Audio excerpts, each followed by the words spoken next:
Eh bien, bonjour à toutes et à tous. J'ai le plaisir et le grand honneur d'accueillir Lionel Corr, sous-directeur des assurances à la Direction générale du Trésor et porteur du projet sur la réforme du courtage. Bonjour, Monsieur Corr, Bonjour Monsieur Rouleau. et merci de nous avoir accordé cette interview. On Merci va à vous faire, surtout je de ce vous en temps prie. d'échange. On va faire très vite dans le sujet pour rentrer dans le vif des questions.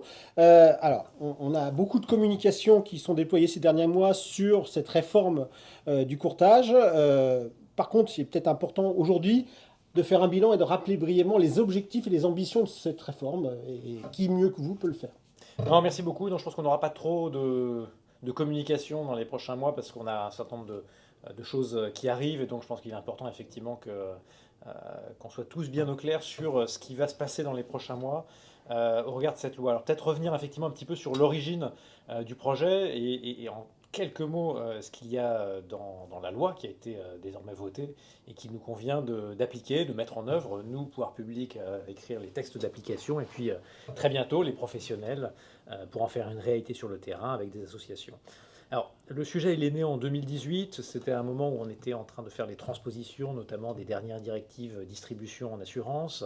Et en fait, sur le constat que ces dernières années, beaucoup en lien avec la réglementation européenne, mais en fait, on a pas mal accéléré la prise de textes réglementaires qui vont dans une direction qui est finalement assez consensuelle, c'est-à-dire protection du consommateur, amélioration des pratiques professionnelles, finalement pour tirer les professionnels vers le haut. Et en fait, on s'est rendu compte que ces réglementations qui se sont succédées, il faut le reconnaître assez rapidement, que ce soit solvabilité de la DDA, MIFID pour ceux qui font de l'épargne, le RGPD, les réglementations contre la lutte anti-blanchiment et financement du terrorisme. Bref, si on met tout ça bout à bout, ça fait quand même beaucoup de choses ces dernières années. Et on s'est aperçu que sur le terrain, bah, souvent, c'était un peu compliqué de le mettre en œuvre.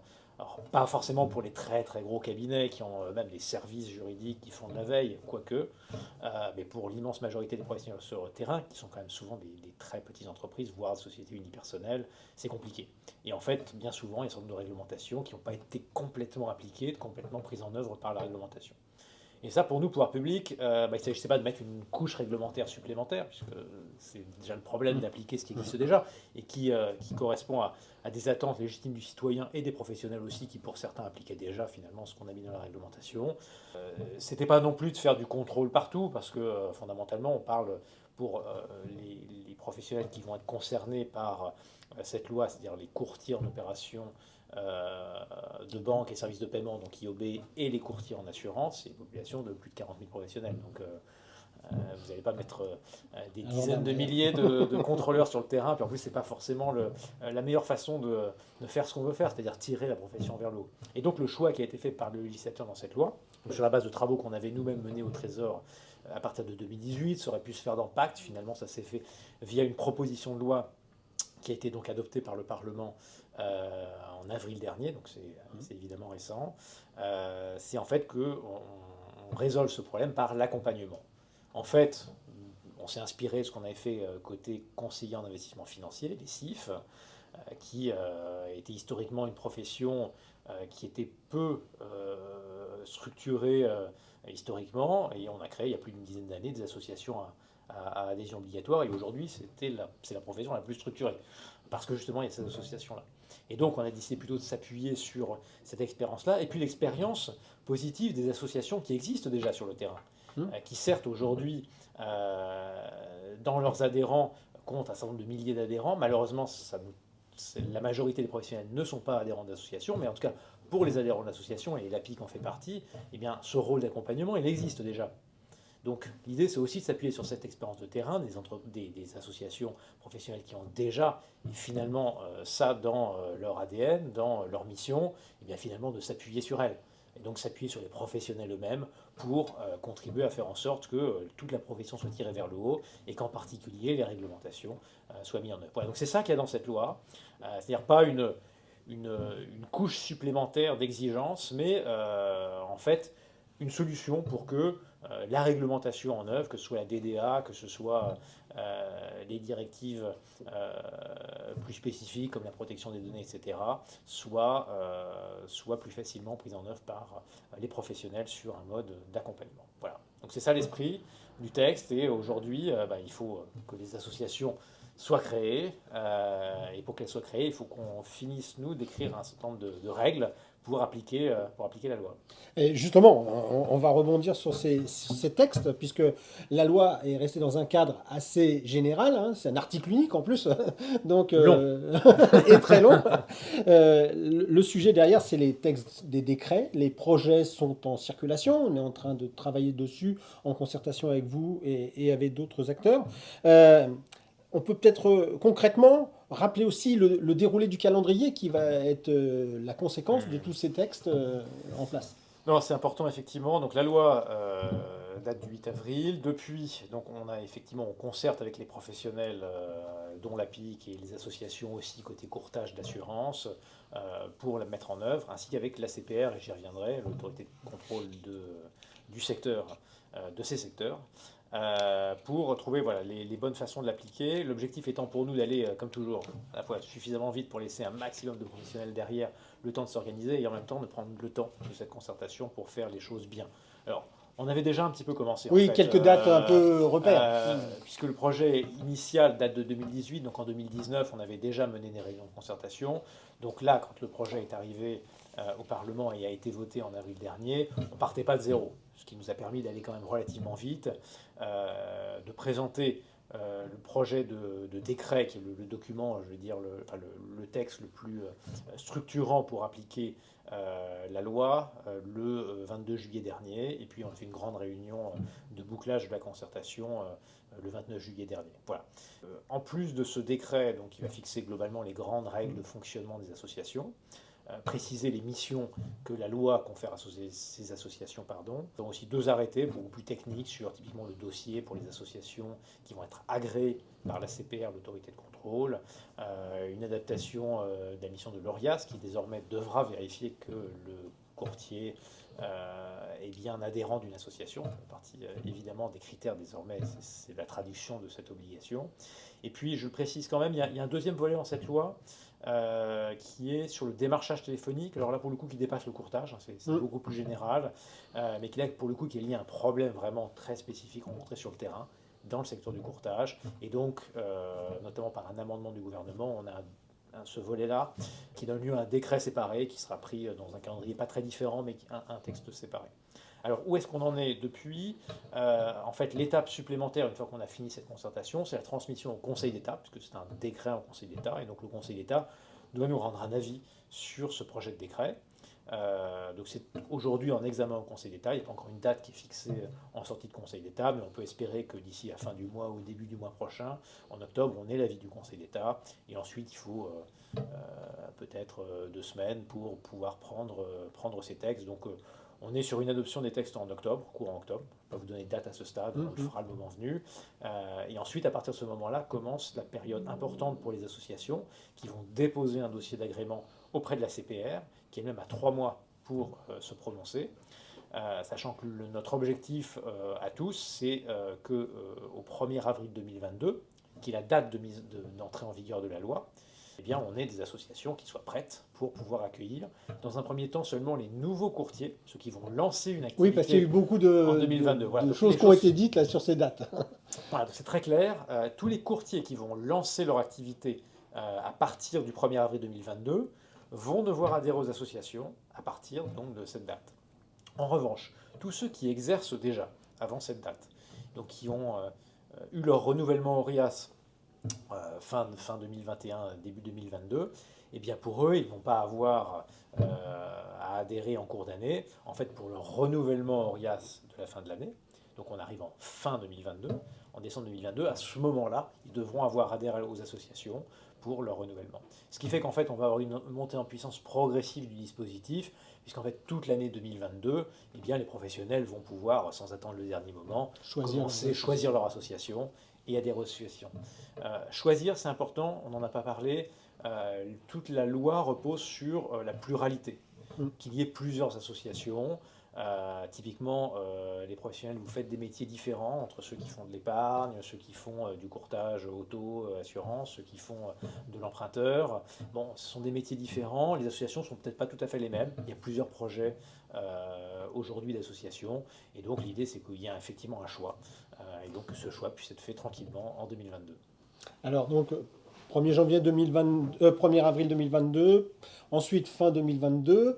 On reparlera à l'issue des textes qui seront votés des délais aussi préalables, parce qu'il y a un délai où il faut d'abord adhérer, avec là aussi un délai pour l'association. Tout à fait. Et du coup, il y aura aussi, il ne faudra pas attendre forcément pour les adhérents d'être le Faut 31 dire tout de suite, décembre. c'est 2 mois. C'est 2 Voilà, mois. c'est Voilà, ça. 2 mois.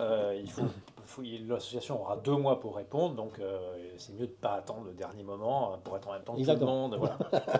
Alors, c'est pas un secret, hein, et on n'est pas dans la langue de bois. La PIC s'est montrée réticente sur cette loi, non quant à ses ambitions, parce que qui peut vraiment contrer l'intérêt du consommateur et la protection, le renforcement de cette protection, mais plutôt sur les modalités. Cela vaut notamment sur l'interprétation que pourrait en faire dans les textes, hein, la CPR, notamment, puisque c'est notre autorité de contrôle, dans les futures obligations des adhérents et des associations. Alors peut-être un mot pour nous dire la prise en compte de ça.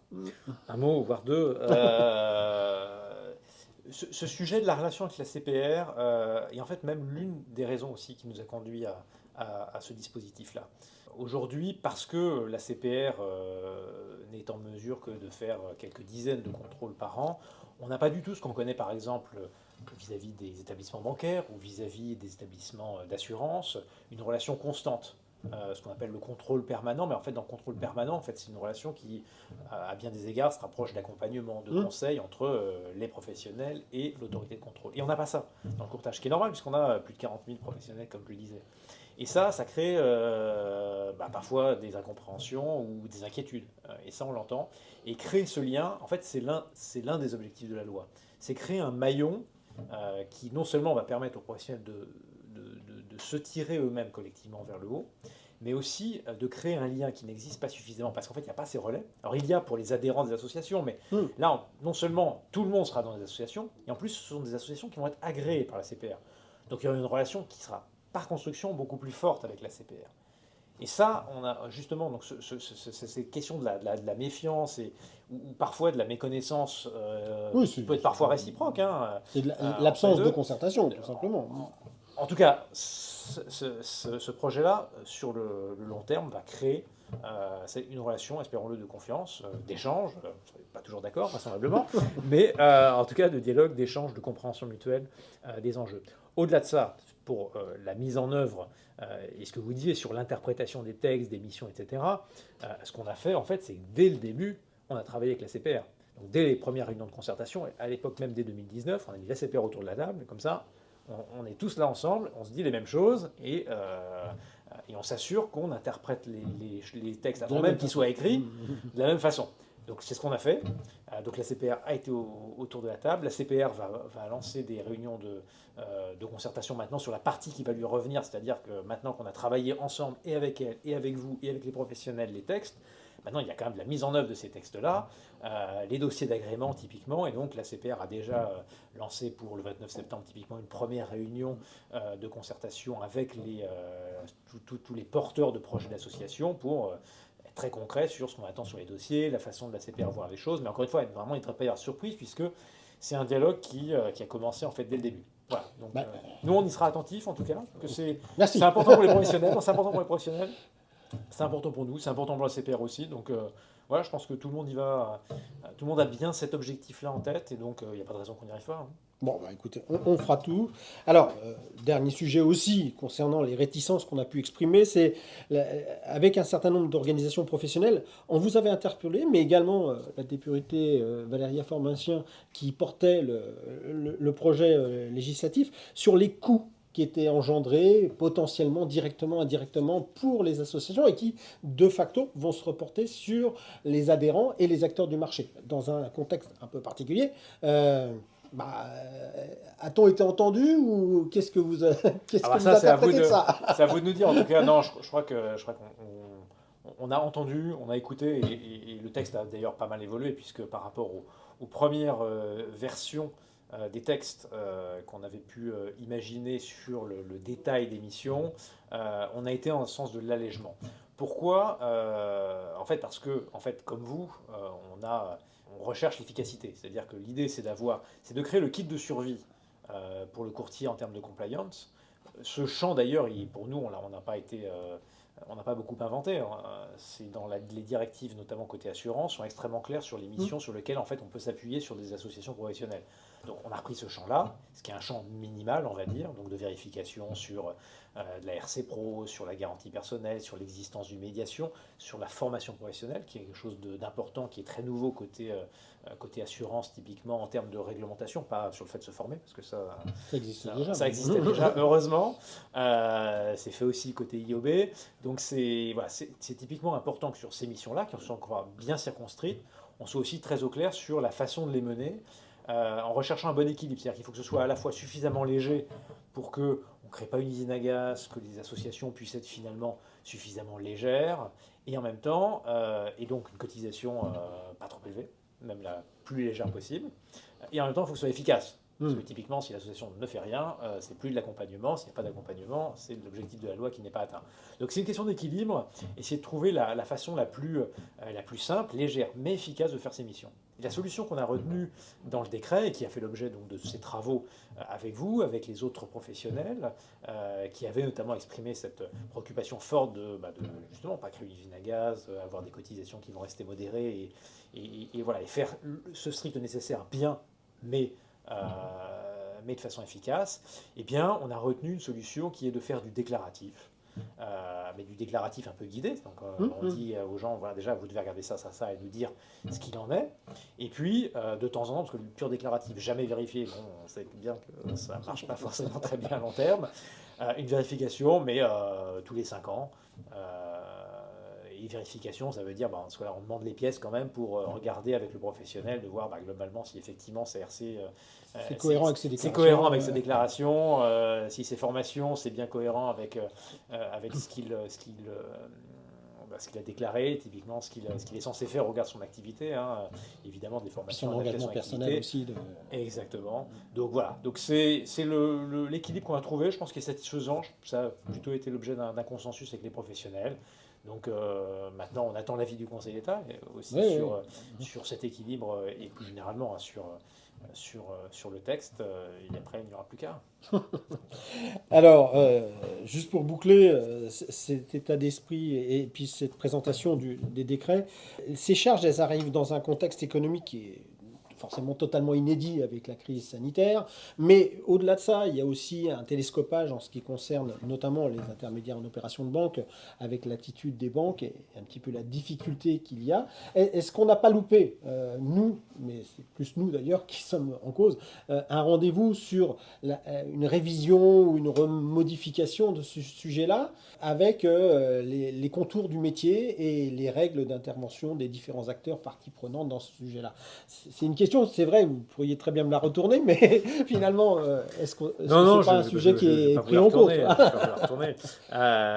Non, je pense pas qu'il y ait une opération manquée. Non, je pense qu'il y a un certain nombre de pas qui sont faits dans la direction des préoccupations que vous relayez, et cette réforme en fait partie. Typiquement, en créant ce lien fort avec la CPR qui n'existe pas aujourd'hui, c'est une façon de mieux porter ces préoccupations qui sont importantes. Et puis, nous travaillons nous-mêmes aujourd'hui au sein de la Direction générale du Trésor à typiquement l'évolution des conditions d'accès aux professions d'IOB. Donc, c'est des choses qu'on entend.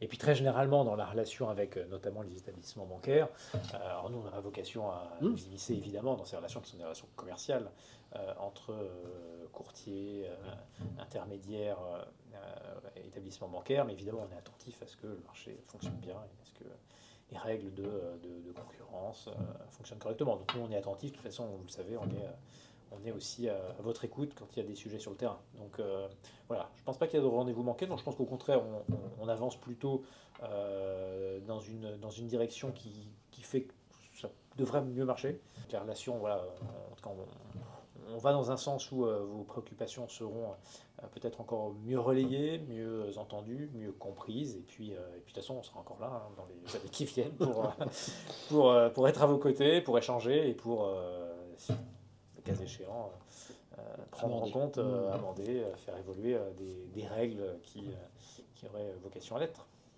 En tout cas, Monsieur Ocor, merci pour cet entretien très direct, très franc. Merci pour tout ça. Et puis à nous de travailler après tout maintenant sur ces sujets pour les mettre en musique et puis que ça se passe le mieux possible dans l'esprit que la loi le voulait. Merci beaucoup, Monsieur Excellente Rouleau. journée. Au revoir, Monsieur Bon Ocor. courage. Au revoir.